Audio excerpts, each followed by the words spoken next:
Party అంతంత మాత్రమే ఉంది. మల్లన్న పెట్టిన తెలంగాణ ప్రజలందరిని ఉద్దేశించి మాట్లాడతలేడు, ఓన్లీ బీసీల గురించే మాట్లాడుతున్నాడు.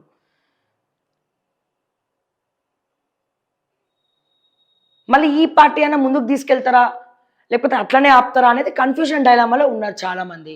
ఎందుకని గతంలో 7200 అన్నాడు, లేకపోతే ఇంకేదో అన్నాడు అని అంటున్నారు.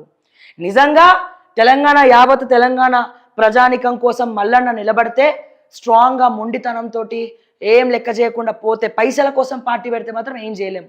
నిజంగా ప్రజల క్షేమం కోసం అన్ని వర్గాలను కలుపుకపోయి, అన్ని వర్గాల పేద ప్రజలను కలుపుకపోయి, కుల మతాలకు అతీతంగా ఎవరైనా పార్టీ పెట్టి ముందరకు వస్తే మల్లన్న లాంటి వ్యక్తి డెఫినెట్గా తెలంగాణ సమాజం, తెలంగాణ ప్రజలు మల్లన్నకు శ్రీరామ రక్షగా ఉంటారు, ఆయనకు కూడా.